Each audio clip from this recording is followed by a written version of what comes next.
Stooping is nothing new to our God. That's what He did 2,000 years ago. He stooped down from heaven and came to earth. He stooped down from being worshiped by angels to being born in a manger. He stooped down to be mocked, betrayed, beaten, and even crucified. He didn't have to. He could have said, Father, I'll pass on this assignment. Let me stay up here on high. But for your sake and mine, He said, I'll stoop. I'll go low. So low that I'll be buried in a grave. So low the enemy will think that I'm defeated. So low forces of darkness will have a celebration. The good news is He didn't stay stooped.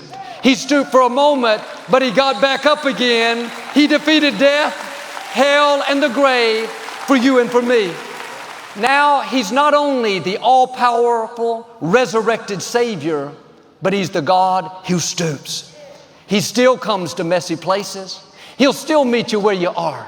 He'll still rescue you when it was your fault. He'll still defend you when you knew better. Where would we be without the God who stoops? When we didn't deserve it, when we couldn't measure up, we made mistakes, we had no defense. He had every right to stay on the throne, be the God that He is, but in His mercy, He stooped down. He came after the one lost sheep. Years ago, a friend of mine received a phone call from his uncle. He lived in another state. He told my friend there was a classmate he went to high school with he hadn't seen in 40 years, but he couldn't get him off his mind. This classmate lived in the city where my friend lives. It was so strong, his uncle felt like he had to reach out to him, but he had no number, no contact. His name was very common. There would be thousands of people with the same name. But he asked my friend, his nephew, if he would try to locate him. He kind of laughed and he thought, there are 7 million people in this city. What are my chances of finding him?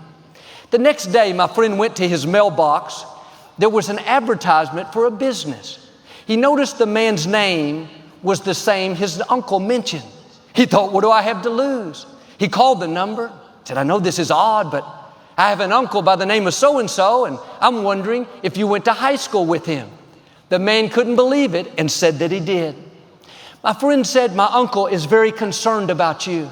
I wanted to know if there's anything I can pray with you about. The phone went silent. In a few seconds, he began to hear the man sob. He said, I'm out in the woods about to end my life. He had all the tools to do it, everything set up.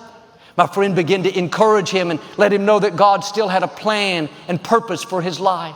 Man changed his mind, and today he and his family are back in church. His business is being blessed more than ever. He's fulfilling his purpose. That's God stooping down. He'll come right where you are, into the lion's den, into the fiery furnace, into the accusing voices, into the club, into the hospital. Like the psalmist said, to lift you out of the dirt, out of the messy places, and to set you among princes. And it's good to thank God for promotion and thank Him for favor, but how we should thank Him for stooping down. Lord, thank you for getting your hands dirty. Thank you for coming to the messy places of my life.